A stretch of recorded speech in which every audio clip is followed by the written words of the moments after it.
우리 이제 다 일어나셔서 하나님께 예배 드리겠습니다.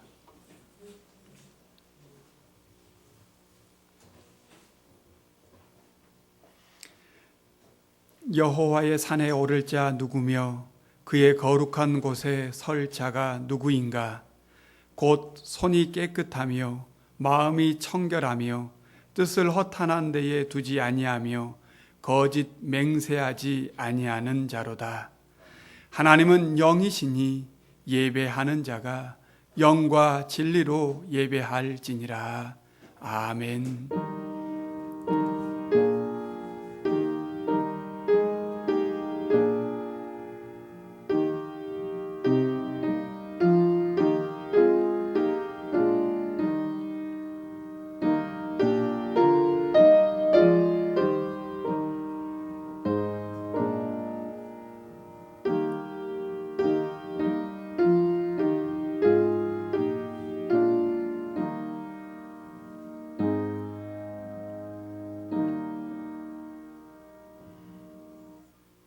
하나님 아버지, 사순절 넷째 주일 주님께 예배하게 하시니 감사를 드립니다. 죄인을 구원하기 위해 독생자 예수 그리스도를 이 땅에 보내주시고 십자가의 고난의 길을 걷게 하여 주셨습니다. 이 큰 사랑을 믿음으로 구원받아 주님의 자녀가 된 우리가 이 시간 성부, 성자, 성령 삼위일체 되신 우리 하나님께 예배하오니 우리의 예배를 받아 주옵소서.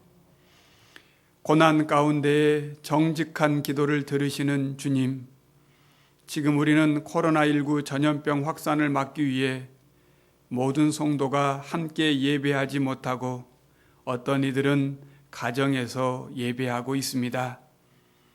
구약의 선지자들이 형식과 위선에 가득 찬 예배를 드리지 말고 차라리 성전문을 닫았으면 좋겠다고 했던 그 외침을 다시금 생각하며 우리의 모습을 돌아봅니다. 일주일에 1시간 예배하는 것으로 우리의 신앙에 만족하며 세상의 소금이라 빛이라 하신 그리스도의 사명을 잃고 살고 있지는 않았었는지요. 저마다 성경을 들이대며 자신이 한 말이 진리라고 말하며 믿으라고 큰 소리는 치지만 정작 그 안에 말씀이신 예수님은 없고 모두 자신의 유익만을 위해 신앙을 합리화하며 살고 있지는 않았는지 이 시간 돌아보며 회개합니다. 하나님을 기쁘시게 하는 것은 오직 믿음뿐인데 믿는 자는 하나님의 자녀가 되는 권세를 주셨는데 오히려 우리는 눈에 보이고 손에 잡히는 뭔가를 기대하며 우리의 빈손을 보고 믿음이 없어 오늘을 힘겨워하며 남에게 인색하며 내일을 염려하는 우리의 믿음 없음을 주여 불쌍히 여겨 주옵소서. 주님, 이 시간 오직 주님만 바라보며 기도하오니 우리의 죄를 사하시고 주의 긍휼을 베풀어 주시옵소서. 이 시간에는 주님 앞에 우리의 모든 몸과 마음을 내어드리며 침묵으로 회개의 기도를 계속 드리겠습니다.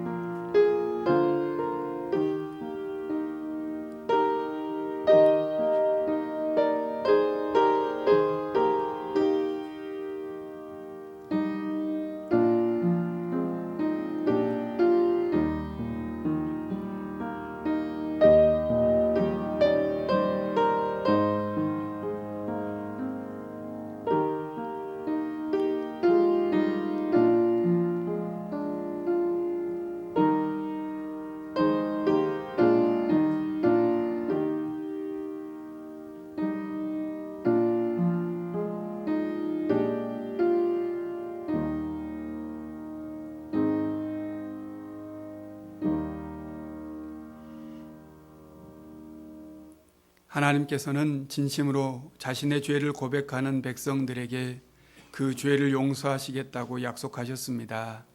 여기 용서의 말씀이 있습니다. 믿음이 없이는 하나님을 기쁘시게 하지 못하나니 하나님께 나아가는 자는 반드시 그가 계신 것과 또한 그가 자기를 찾는 자들에게 상 주시는 이심을 믿어야 할지니라. 아멘. 사도신경으로 우리의 신앙을 고백하겠습니다. 나는 전능하신 아버지 하나님 천지의 창조주를 믿습니다. 나는 그의 유일하신 아들 우리 주 예수 그리스도를 믿습니다.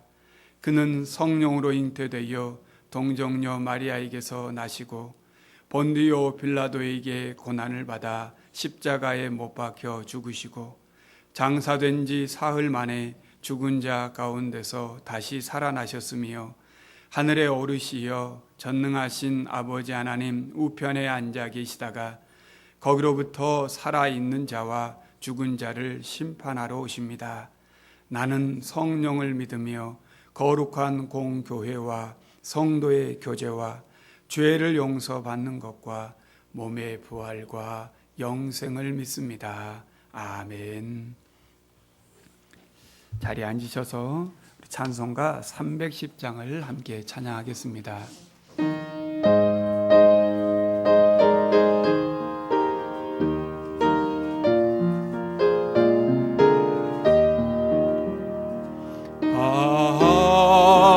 하나님의 은혜로 있을 데 없는 자 왜 구속하여 주는지 난 알 수 없도다.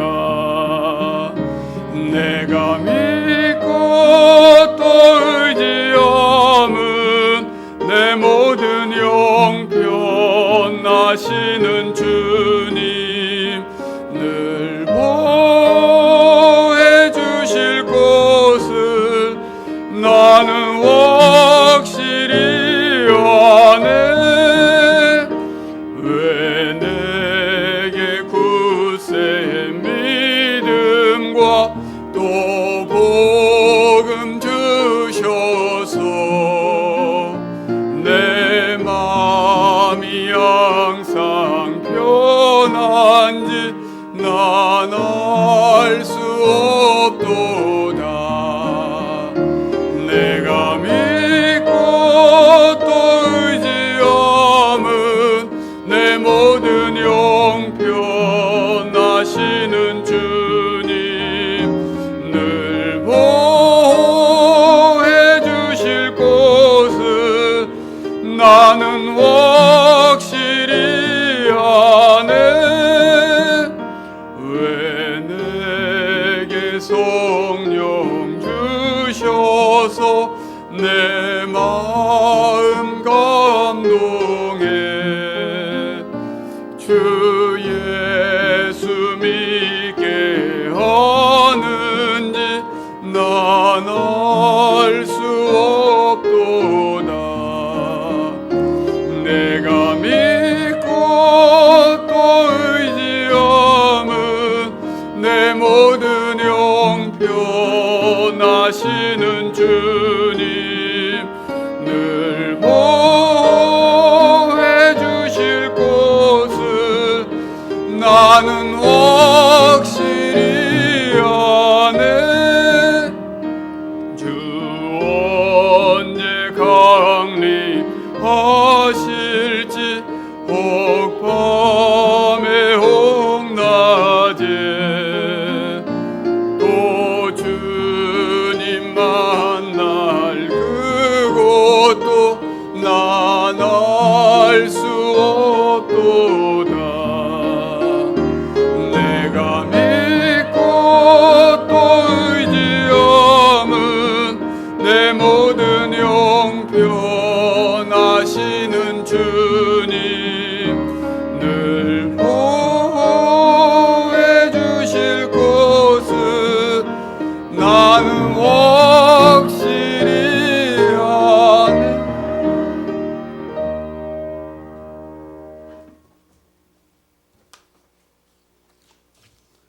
할렐루야. 만군의 여호와 우리 주 하나님께 찬양과 경배를 올려드립니다.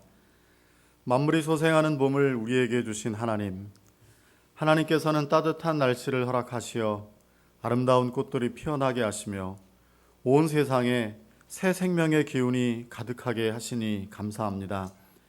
세상이 코로나 바이러스로 인하여 뒤숭숭한 가운데 있지만 그 속에서도 우리들은 하나님께서 펼치신 이 아름다운 세상을 보며 하나님의 오묘하신 솜씨를 찬양하고 이를 통해 우리에게 위로를 주시는 하나님께 감사를 드립니다. 주님은 우리의 피난처이시며 힘이시며 환난 중에 만날 큰 도움이심을 믿습니다. 지금 전 세계는 코로나 바이러스의 확산으로 공포와 두려움에 떨고 있으며 이 바이러스에 감염되어 죽어가는 사람들이 매일매일 늘어가고 있습니다. 언제 어디서 누구로부터 감염될지 모르기 때문에 사람들은 서로 만나 교제하는 것을 꺼려하고 있으며 내 옆에 사람을 잠재적인 감염원으로 여기는 분위기가 널리 퍼져 있습니다.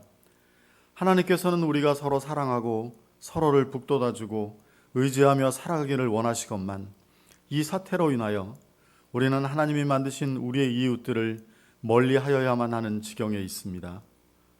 주님, 이러한 우리를 불쌍히 여겨 주시옵소서. 우리로 하여금 이웃과 더불어 먹고 마시며 함께 교제하는 것이 하나님의 큰 은혜임을 깨달아 알게 하시고 겸손히 하나님을 바라는 마음을 갖게 하여 주옵소서. 우리의 염려가 우리를 지배하지 못하게 하시며 이 시기를 통해 하나님을 잊고 우리의 욕심만을 채우고자 한 우리의 행태를 회개하며 하나님께 더욱 나아가는 신앙의 자세를 갖추게 하여 주옵소서. 하나님, 이와 더불어 경제적인 어려움 또한 커져가고 있습니다. 도처에서 자영업자들은 이미 살아가기 힘들어 고통을 겪고 있으며 대기업들도 견디기 어려운 지경에 이르렀습니다. 주님은 우리를 도우시며 우리의 신음소리에 응답하시는 분이심을 저희가 믿고 간구하오니 주님, 우리들을 이 어려움에서 건져 주시옵소서. 지금 순독의 교우들 중 적은 무리들이 이 자리에 모여 하나님께 예배를 드립니다. 그리고 함께하지 못한 교우들은 각자의 처소에서 가족끼리 모여 하나님께 예배를 드리고 있사오니 두세 사람이 모여 예배하는 예배를 주님 기쁘게 받아 주옵소서. 그리고 우리가 다 함께 한 장소에 모여 하나님을 찬양하며 성도간에 교제하는 것이 얼마나 큰 하나님의 은총인지 알게 하셨사오니 우리가 함께 모여 예배드리는 시간을 더욱 사모하게 하시고 속히 다 함께 모여 하나님을 예배하는 시간을 우리에게 허락하여 주옵소서. 우리가 드리는 이 예배를 기뻐 받으실 줄 믿사오며 예수님의 이름으로 기도합니다. 아멘.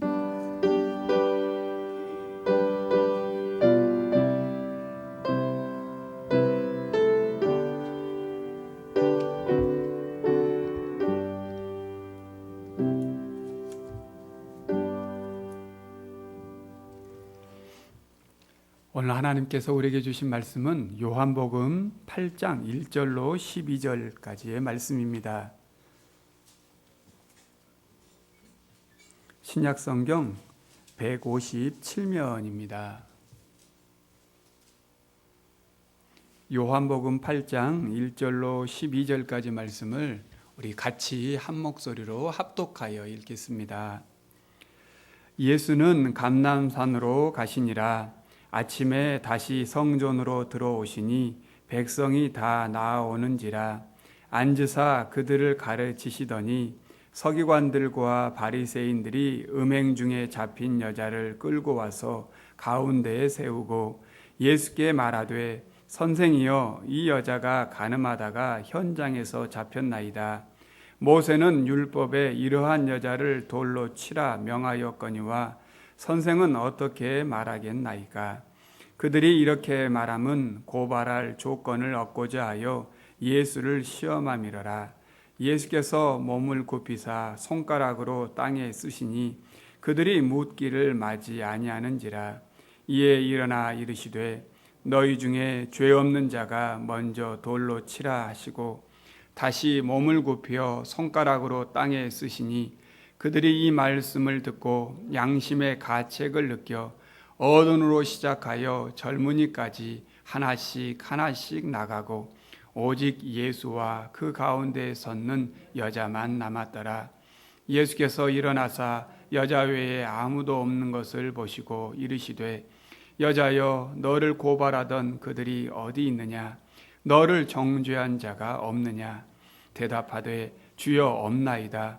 예수께서 이르시되 나도 너를 정죄하지 아니하노니 가서 다시는 죄를 범하지 말라 하시니라. 예수께서 또 말씀하여 이르시되 나는 세상의 빛이니 나를 따르는 자는 어둠에 다니지 아니하고 생명의 빛을 얻으리라. 아멘. 오늘은 이 말씀을 가지고 나는 세상의 빛이니 라고 하는 제목으로 같이 하나님 말씀을 나누도록 하겠습니다. 복음서, 모든 사복음서가 마찬가지이지만 요한복음은 예수는 누구인가 라고 하는 이 대주제에 대한 대답을 해주고 있습니다. 이 예수는 누구인가 라고 하는 이 질문은 성경 전체의 핵심이고 또 우리가 날마다 묻고 또 물어야 하는 우리의 신앙에 매우 중요한 질문입니다. 우리가 어떤 일을 닥칠 때, 또 어떤 일을 해야 할 때 날마다 우리가 다시 한번 물어야 할 질문은 예수가 누구인가? 지금 이 상황에서 예수님은 누구인가? 날마다 질문해 보아야 합니다. 이것이 우리의 신앙인의 바른 모습입니다. 특별히 요한복음은 예수는 누구인가? 라고 하는 이 질문 앞에 다른 복음서와는 달리 예수님께서 내가 누구다? 라고 말씀하시는 예수님의 자기 선언이 기록되어 있습니다. 이것을 7개의 자기 선언으로 기록되어 있는데 가장 먼저 예수님의 자기 선언은 요한복음 6장 35절에 기록되어 있습니다. 예수님께서 뭐라고 말씀하셨냐면 나는 생명의 떡이다 라고 말씀하십니다. 나를 믿는 자는 영원히 목마르지 아니할 것이다 라고 말씀하고 있습니다. 여기에 이 생명의 떡이다 라고 해서 이 떡은 헬라 원어로 보면 알토스라고 하는 단어인데요. 이것은 빵이라고 번역할 수 있어요. 그러니까 또 우리가 오해해요. 떡이나 빵이나 우리가 먹지도 않아도 되는데 라고 하는 건데 이것은 그런 말이 아니라 생명의 양식이다 라고 해서 오늘 먹지 않으면 죽을 수밖에 없는 그러한 알토스가 되신다 라고 하는 말에서의 생명의 떡이다 라고 말하는 것입니다. 또한 두 번째 예수님의 자기 선언은 오늘 우리가 읽은 요한복음 8장 12절에 나와 있는 말씀입니다. 나는 세상의 빛이다 라고 말씀하고 있습니다. 그러면서 나를 따르는 자는 어둠에 다니지 아니하고 생명의 빛을 얻으리라 말씀하고 있습니다. 이것이 예수님이 내가 누구다 라고 하는 두 번째 자기 선언입니다. 세 번째 자기 선언은 요한복음 10장에서 나는 양의 문이다 라고 말씀하십니다. 그리고 또한 나는 선한 목자다 라고 말씀하십니다. 그리고 요한복음 11장에 가보면 나는 부활이요 생명이다 라고 말씀하시고 있고 또한 요한복음 14장에 보면 나는 길과 진리와 생명이다 라고 말씀하십니다. 그리고 요한복음 15장에서는 나는 참 포도나무다 라고 말씀하십니다.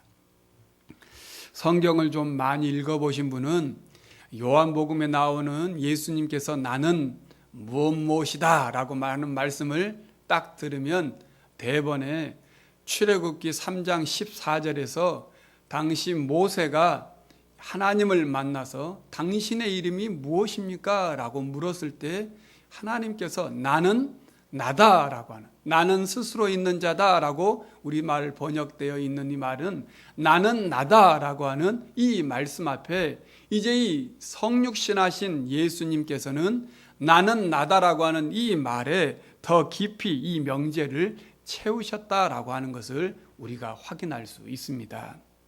또 요한복음을 읽어보면 예수님께서 나는 누구누구다라고 하는 이 대명제뿐만 아니라 이 자기 선언에 대한 구체적인 기적과 사건들을 나타내고 있는데 이것을 표적이라고 하고 있고 또 이 표적을 요한복음에는 7가지로 이야기하고 있어요. 7가지 표적적인 사건들이 있습니다. 구체적으로 보면 요한복음 2장에서는 가나의 혼인잔치에서 물을 포도주로 만든 사건입니다.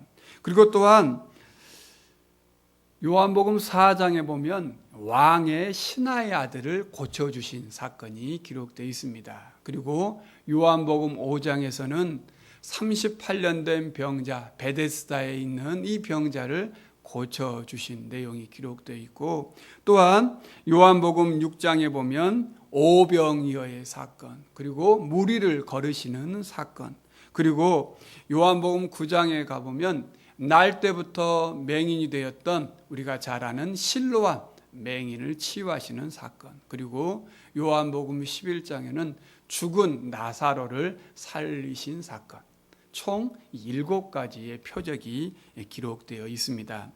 이 모든 것은 궁극적으로 예수님이 하나님이시고 예수님이 곧 이 땅에 오신 성육신하신 그리스도이심을 보여주고 있는 내용이라고 할 수 있습니다. 오늘 우리가 읽은 이 음행 중에 잡힌 여인에 대한 이 사건은 예수님이 누구이신가라고 하는 두 번째 예수님의 자기 선언인 나는 세상의 빛이다 라고 하는 이 자기 선언을 위해서 더 강조하기 위해서 하신 말씀입니다. 그런데 오늘 요한복음 8장 말씀을 자세히 보시면 요한복음 7장 53절에서 요한복음 8장 11절 말씀 가운데 뭐라고 되어 있는 대괄호가 이렇게 표시되어 있습니다. 다 있으시죠? 성경에. 이 대괄호가 있는 것은 사본, 성경은 원본은 없고 사본들이 존재하는데요. 많은 사본에서는 이 부분이 없다라고 하는 거예요. 없는데 없기 때문에 이게 대괄호로 표시되어 있습니다. 그런데 우리 성경에서는 이 부분이 삽입되어 있는 이유는 요한복음 8장 12절에 나와 있는 이 예수님의 자기 선언인 나는 세상의 빛이니 나를 따르는 자는 어두움에 다니지 아니하고 생명의 빛을 얻으리라 라고 하는 이 말씀을 더욱 강조하기 위해서 이 부분을 삽입시켜 놓은 것입니다. 요한복음 7장에서부터 8장은 같이 연결되어 있는 부분인데요. 예수님께서 초막절에 예루살렘에 올라가셨을 때에 당시의 유대인들의 절기의 초막절에는 횃불을 높이 들어서 등불을 밝히는 그러한 행사가 있었습니다. 그 모습을 보시고 예수님께서는 육의 눈은 떴으나 영적으로 어둠에 있는 당시 이 유대인들과 바리새인들을 향하여서 생명의 빛 대신 예수 그리스도를 따르는 자에게 참된 빛이 있다는 것이 무엇인지를 보여주시기 위해서 오늘 이 사건을 이 안에 기록되어 놓고 있는 것입니다. 모세의 율법에 의하면 우리가 아는 구약 성경에 의하면 음행한 여인은 돌로 쳐 죽이라라고 기록되어 있습니다. 레위기 20장 10절에 보면 이렇게 말합니다. 누구든지 남의 아내와 간음하는 자 곧 그의 이웃의 아내와 간음하는 자는 그 간부와 음부를 반드시 죽일지니라. 또 신명기 22장 22절에도 같은 비슷한 말씀이 기록되어 있는데 어떤 남자가 유부녀와 동침한 것이 드러나거든 그 동침한 남자와 여자를 둘 다 죽여 이스라엘 중에 악을 제할지니라 이렇게 말하고 있습니다. 오늘 본문에 보면 음행했다 3절에 음행했다라고 하는 이 말을 헬라어로 보면 모이케이아라고 하는 단어를 쓰는데요. 이 모이케이아라고 하는 단어는 간음하다라고 하는 뜻이에요. 그런데 이 말은 이 여자는 결혼한 여자라는 말이에요. 그리고 이 여자와 상대한 남자도 배우자가 있는 남자라고 하는 말에서 이 모이케이아라고 하는 단어를 쓰는 것입니다. 우리나라는 2015년에 간통죄가 폐지되었습니다. 그 이유는 간통죄는 법적 규제가 필요한 부분이긴 하지만 가정 내에서 해결해야 할 문제이지 국가가 개입해서 처벌을 내리는 것이 아니다라고 판단했기 때문입니다. 즉 자기 결정권에서 어긋나며 사생활 침해라고 하는 이 이유 때문에 간통죄를 폐지했습니다. 그러나 가정을 지키지 못하고 또한 부부간의 신뢰를 깨뜨린 이 배도한 외도는 분명 죄입니다. 율법에 따르면 우리가 읽은 것처럼 이 간음한 음행한 두 사람은 반드시 죽여야 합니다. 여자만 죽이는 게 아니라 남자도 같이 다 죽여야 합니다. 그런데 오늘 본문에 보면 음행한 여자만 있을 뿐만 아니라 이 남자는 없습니다. 이 남자도 함께 잡아왔어야 맞는 것입니다. 그런데 이 남자는 잡으려다 도망을 갔는지 아니면 안 잡아온 것인지 성경은 알 수 없지만 이 남자는 없고 여자만 있습니다. 그래서 오늘 본문 6절에 보는 것처럼 이 사건은 단순히 음행 중에 잡힌 사람들을 처벌하는 문제가 아니라 예수님을 고발하려고 하는 일종의 시험이었음을 우리가 확인해 볼 수 있습니다. 자, 이 사건 앞에서 예수님께서 이제 두 가지 선택을 하셔야 합니다. 예수님께서 나는 율법을 완성하러 오셨다. 나는 율법을 완성하러 왔기 때문에 이 여자는 율법에 의해서 돌로 쳐 죽여야 한다 라고 예수님께서 판결했다면 어떻게 되었을까요? 예수님께서는 억눌린 자, 당시에 소외된 자, 가난한 자, 무법한 자들을 대변하시고 그들을 위로하시고 그들과 함께 하신 분이었는데 돌로 치라 명했다고 한다면 예수님에 대한 신뢰는 많은 사람들로부터 떨어졌을 것입니다. 만약에 예수님께서 돌로 치지 말고 살려주라 라고 말한다면 당시의 이 바리새인들과 유대인들은 율법을 어긴 이 예수님에 대해서 정죄하게 되고 그 예수님을 이제 잡아 죽일 볼모를 잡게 되는 것입니다. 이래도 저래도 예수님은 꼼짝없이 이제 어려움을 겪게 되는 것이 사실입니다. 여기에 예수님의 고민이 있었습니다. 그래서 예수님께서는 직접 또 바로 즉시 대답하지 아니하시고 그 자리에 앉으셔서 손가락으로 땅에 무언가 글씨를 쓰시더니 다시 일어나서 이렇게 사람들에게 말합니다. 너희 중에 죄 없는 자가 먼저 돌로 치라. 예수님은 분명 돌로 치라라고 명하셨습니다. 율법을 어기지 않으신 것입니다. 그런데 거기에 조건이 있습니다. 무엇입니까? 돌로 칠 타당한 조건이 되어야 한다는 것입니다. 너는 죄가 없느냐라고 하는 것을 묻는 것입니다. 즉 외적인 율법이 아닌 인간의 양심과 인격을 강조하는 것입니다. 이것은 궁극적으로 새로운 계명인 이 사랑이라고 하는 진리를 가르쳐 주기 위한 것입니다. 여기에 우리에게 매우 중요한 가르침이 있습니다. 예수님은 성에 대하여서 한 번도 잘못된 행동을 하지 않은 사람, 잘못된 욕구를 가져보지 않는 사람, 그 사람만이 이 성도덕의 문제에 대해서 판결을 내릴 수 있다라고 말한 것이 아닙니다. 우리는 이 성적 타락을 또 주요하고 심각하게 생각해야 합니다. 그러나 더 중요한 것은 심판의 칼은 양날이 있다는 것을 기억해야 합니다. 우리가 실패한 사람을 판단하고 정죄할 때에 그 칼은 또한 우리를 심판한다고 하는 사실을 잊지 말아야 한다는 것입니다. 만약 우리가 다른 사람을 판단할 때에 우리 자신을 판단하는 것을 꺼린다면 우리는 다른 사람을 판단할 권리가 없다라고 하는 사실입니다. 최근 우리는 이 코로나19로 많은 사람들이 또 생활하는데 많은 불편함을 겪고 있습니다. 우리 장로님께서 기도하신 것처럼 우리 옆에 있는 사람이 잠재적인 감염원이 되지 않을까 두려워하는 경우가 있습니다. 특별히 코로나19에 감염된 사람들에 대해서 우리는 좋지 못한 시선을 갖고 있습니다. 그러나 여러분, 코로나19는 누구나 걸릴 수 있는 호흡기 감염병입니다. 그 사람이 누구가 되었든지 또 어떤 경로로 감염이 되었든지 간에 그 사람을 비난하고 경멸해서는 절대 안 됩니다. 또한 나도 걸리지 않을까 염려하며 두려워하는 분들이 많이 있습니다. 감염에 예외가 될 수 있는 사람은 아무도 없습니다. 예방하기 위해서 개인 위생 수칙을 잘 지키고 또 우리가 할 수 있는 그것이 우리 예방 수칙을 잘 지키는 것만이 우리가 할 수 있는 최선의 방법입니다. 또 제가 재미있는 한 기사를 보았는데 한번 생각해 보십시다. 대구 경북 지역에서 이 코로나19가 확산되었는데 그곳의 감염자 중에 약 73% 이상, 80% 정도가 다 신천지 교인들이라고 합니다. 신천지 신도들입니다.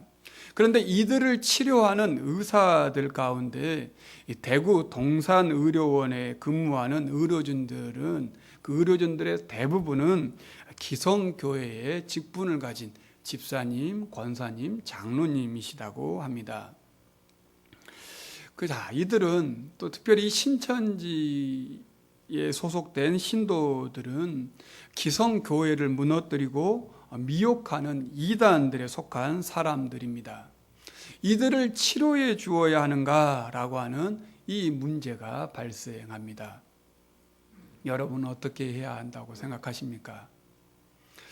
그때 한 의료진이 하는 말이 제 가슴에 아주 참 와닿았습니다. 하나님의 사랑 안에서 모든 환자를 동일한 환자로 보고 치유하고 있습니다 라고 하는 이 말입니다. 이것이 오늘 예수님께서 말씀하신 죄 없는 자가 먼저 돌로 치라 라고 하시는 이 말씀을 그대로 실천하는 것이라 할 수 있습니다. 또한 오늘 예수님께서 여인에게 하신 말씀을 우리는 주목해 보아야 합니다. 11절을 보시면 나도 너를 정죄하지 아니하노니 가서 다시는 죄를 범하지 말라라고 하신 이 말씀입니다. 이 말씀은 예수님께서 이 땅에 오신 목적을 분명하게 하시는 말씀입니다. 예수님은 우리를 정죄하기 위해서 이 땅에 오신 분이 아닙니다. 우리가 지난주에 함께 말씀을 나누었듯이 요한복음 3장 17절 말씀에서 하나님이 그 아들을 세상에 보내신 것은 세상을 심판하려 하심이 아니요 그로 말미암아 세상이 구원을 받게 하려 하심이라 라고 하는 이 말씀처럼 예수님께서 이 땅에 오신 것은 예수님을 믿음으로 우리가 다 구원을 받기 위한 것이다 라고 하는 것입니다. 갈라디아서 3장 13절에서는 이 예수님께서 우리를 속량하시기 위해서 자신이 친히 십자가를 지시고 죽으셨음에 대해서 이렇게 우리에게 말씀합니다.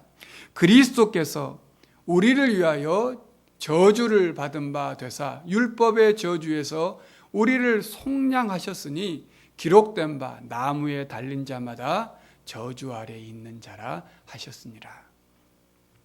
그러므로 이제 예수님께서 이 율법과 공의를 실현하고자 이 여인이 받아야 할 저주를 대신 짊어지고 십자가에 지셨음을 우리가 알아야 한다는 것입니다. 그러므로 이제 우리가 해야 할 일은 가서 다시는 죄를 범하지 말라라고 하는 것입니다. 이 말은 오늘 본문 요한복음 8장 12절 말씀과 연결하여서 나는 세상의 빛이니 나를 따르는 자는 어두움에 다니지 아니하고 생명의 빛을 얻으리라 라고 말씀하신 것처럼 이제 어두움에 다니지 않고 빛 대신 예수 그리스도를 쫓아 이 생명의 빛을 따라 살라라고 하시는 말씀입니다. 로마서 6장 4절에는 이 말씀을 이렇게 해석해서 우리에게 가르쳐 줍니다. 그러므로 우리가 그의 죽으심과 합하여 세례를 받음으로 그와 함께 장사되었나니 이는 아버지의 영광으로 말미암아 그리스도를 죽은 자 가운데서 살리심과 같이 우리로 또한 새 생명 가운데서 행하게 하려 하심이라 말씀합니다. 예수님께서 율법으로 정죄함을 받는 우리 자신을 위해서 십자가에 달려 죽으심으로 공의를 실현시켰을 뿐만 아니라 이제 우리를 이 새 생명 가운데서 행하게 하려 하시려고 우리를 살려주신 것이다 라고 하는 것입니다. 그러므로 이 음행 중에 잡힌 여인, 또 이 여인의 모습은 구원받기 전에 우리의 옛 모습입니다. 하나님이 아닌 다른 것을 따라 살아가는 우리 자신에게 마귀는 끊임없이 우리를 정죄합니다. 그러나 예수님께서는 우리를 대신하여 십자가에서 우리를 위하여 죽으심으로 나도 너를 정죄하지 아니하노니 라고 용서를 선언하십니다. 그리고 이제 가서 다시는 죄를 범하지 말라라고 말씀하십니다. 이것이 구원받은 성도의 모습이라고 말하는 것입니다. 그러므로 용서는 그리스도인에게 주어진 최고의 사랑입니다. 예수님께서 이 여인의 죄를 용서하셨다고 해서 행음이 죄가 아니라고 말씀하신 것이 절대 아닙니다. 용서는 죄가 얼마나 중요하다는 것을 말하고 있습니다. 그런데도 예수님은 그 죄를 십자가의 사랑으로 보듬어 안으시겠다라고 한 것입니다. 여기서 꼭 우리가 기억해야 할 것은 율법은 하나님과의 관계를 맺기 위한 수단이 아니라 이미 구원받은 우리가 그 구원의 감사로 이 율법을 준행해야지, 마치 율법을 준행하는 것이 자기의 의를 드러내는 수단으로 여긴다는 것은 더 큰 죄를 지을 수 있다는 것을 우리에게 가르쳐 주고 있습니다. 그러므로 우리는 함부로 남을 정죄해서도 안 되고 할 수도 없습니다. 왜냐하면 우리 모두 다 용서받은 이 여인과 같은 사람들이기 때문입니다. 영화 패션 오브 크라이스트라고 하는 이 영화에 보면 오늘 본문에 나오는 이 여인과 예수님의 모습이 그려져 있습니다. 그 장면 가운데 예수님께서 이 여인의 손을 잡아주시는 모습이 나옵니다. 이 캡처된 이 모습을 보면서 오늘 내가 누구였는지, 그리고 그러한 나에게 손을 잡아주신 이 예수님을 다시 한번 깊이 생각해 보아야 하겠습니다.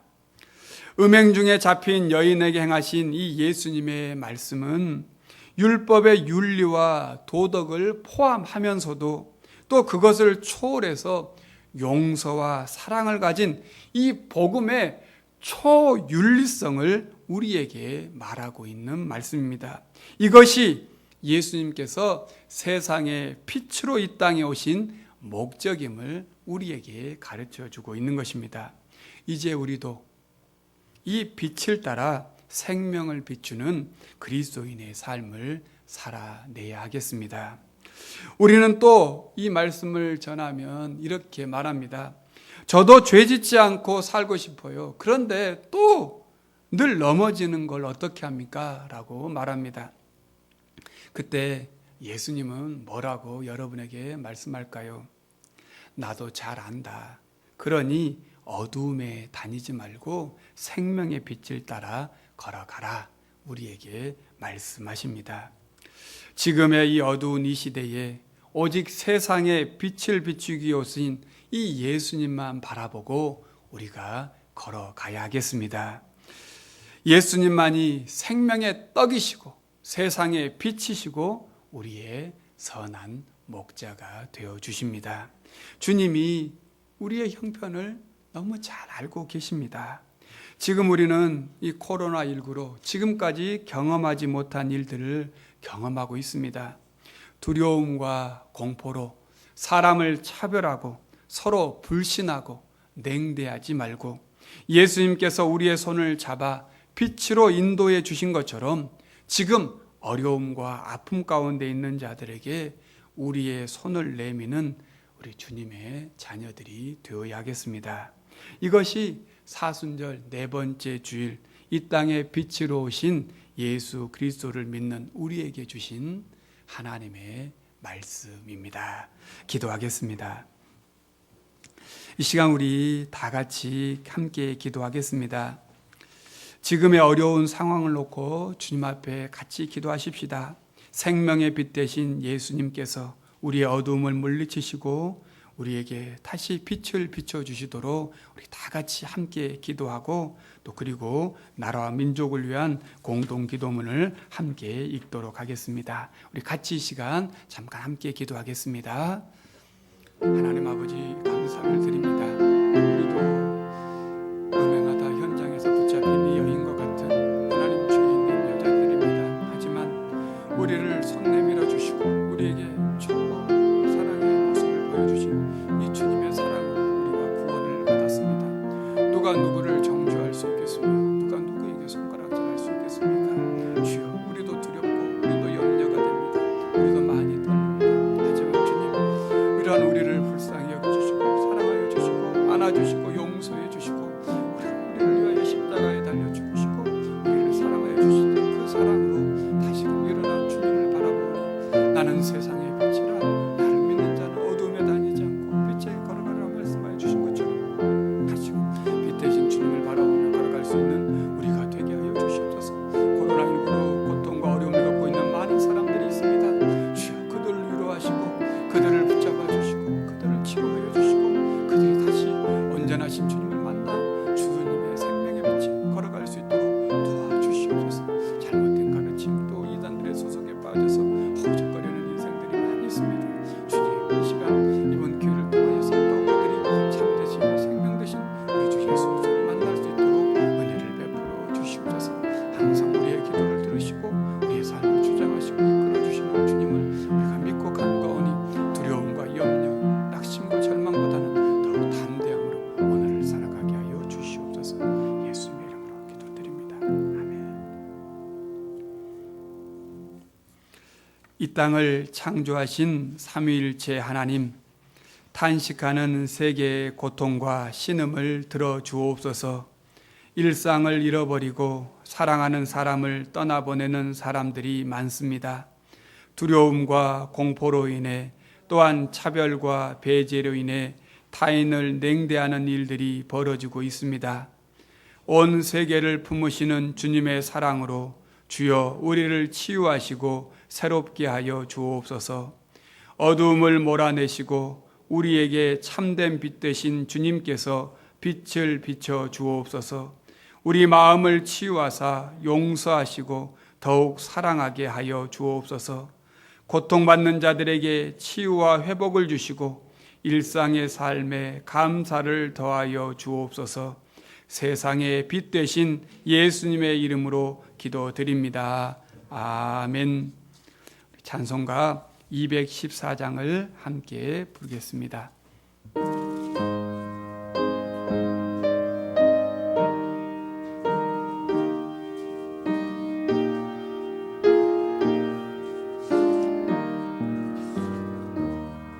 나 주의 도움 받고자 주 예수님께 빕니다. 그 구원 허락하시사 날 받아주소서. 내 모습 이대로 주 받아주소서.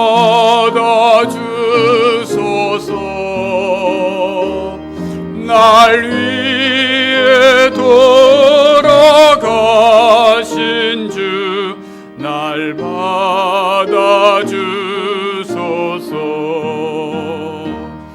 큰 죄에 빠져 영죽은 날 위해 피 흘렸으니 주 영상대로 빚으사 날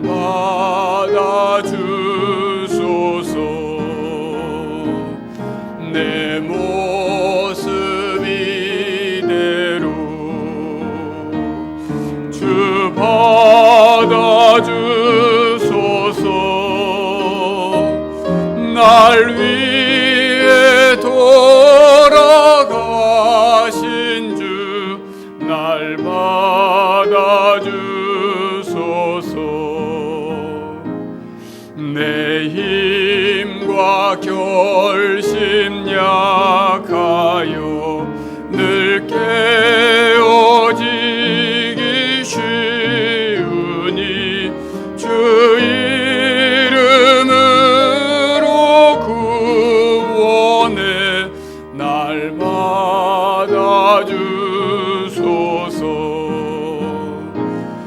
내 모습 이대로 주 받아주소서.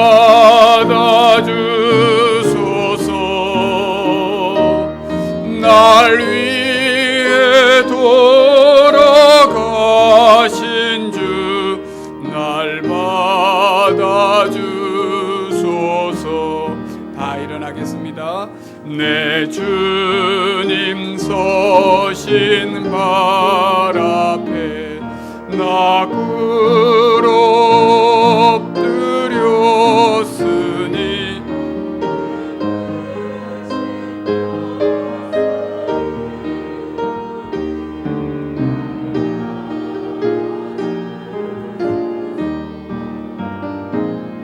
내 모습 이대로 주 받아주소서. 날 위해 돌아가신 주 날 받아주소서.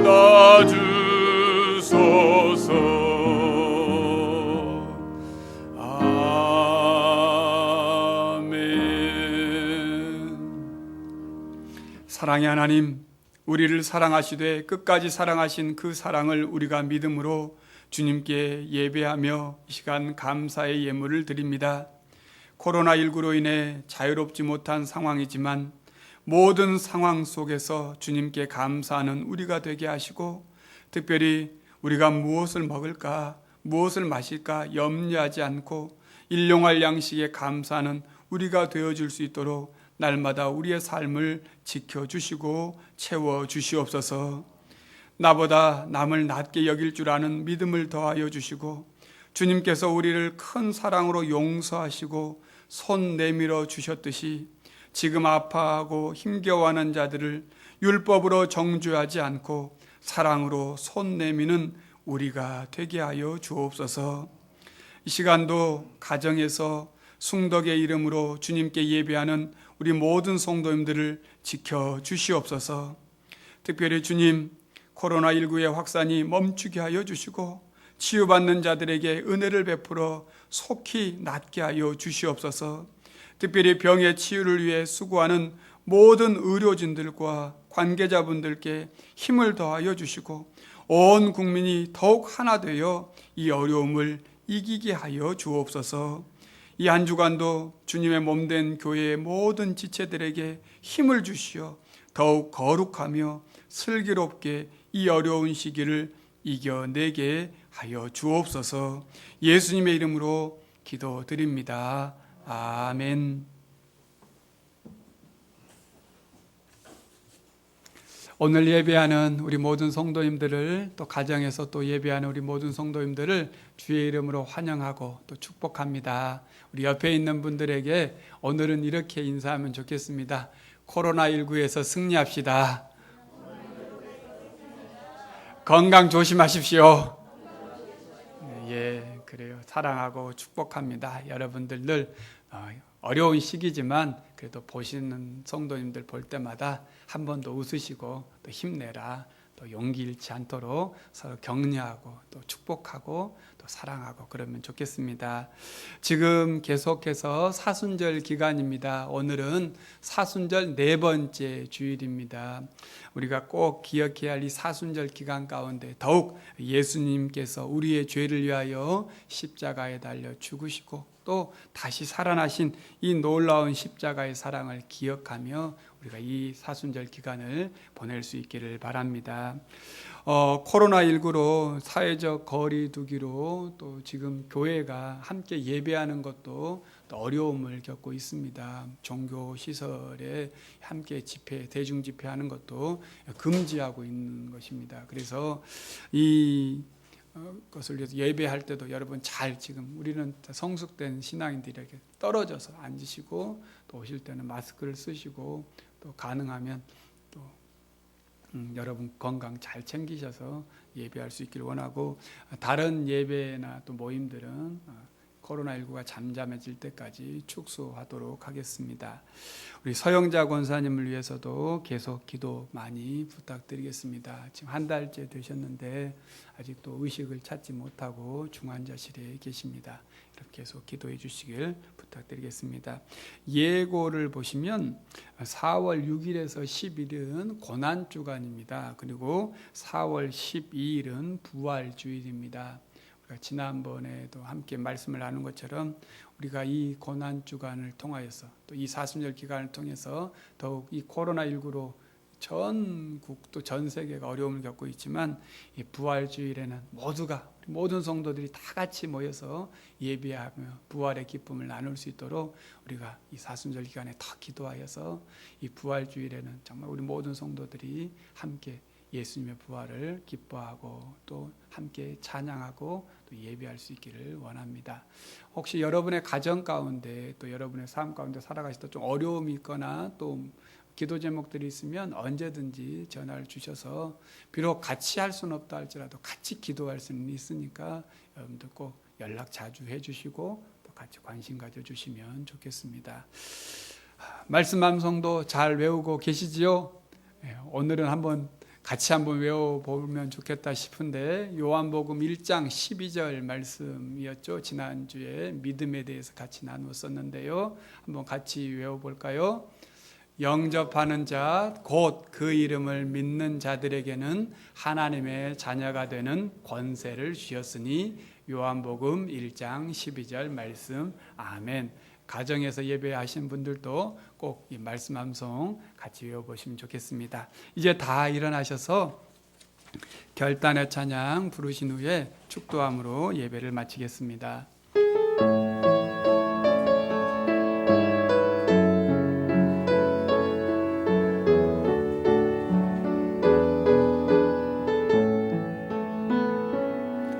우리 오늘 눈물로 한 알의 씨앗을 심는다. 꿈꿀 수 없어 무너진 가슴에 저들의 푸른 꿈 다시 돋아나도록 우리 함께 땀 흘려 소망의 길을 만든다. 내일로 가는 길을 찾지 못해도 저들 노래하며 달려갈 그 길, 그날에 우리 보리라. 새벽 이슬 같은 저들 일어나 뜨거운 가슴 사랑의 손으로 이 땅 치유하며 행진할 때 오래 황폐하였던 이 땅 어디서나 순결한 꽃들 피어나고 푸른 의의 나무가 가득한 세상 우리 함께 보리라. 지금은 세상의 빛으로 오신 우리 주 예수 그리스도의 은혜와 아버지 하나님의 극진하신 사랑하심과 성령의 내주하심과 교통하심이 나도 너를 정죄하지 아니하노니 가서 다시는 죄를 범하지 말라 말씀하시는 이 말씀에 따라 우리가 세상의 빛 대신 예수 그리스도를 쫓아 살아가기로 결단하며 다짐하는 우리 모든 성도들 머리 위에 이제와 영원토록 함께 하옵기를 간절히 축원하옵나이다.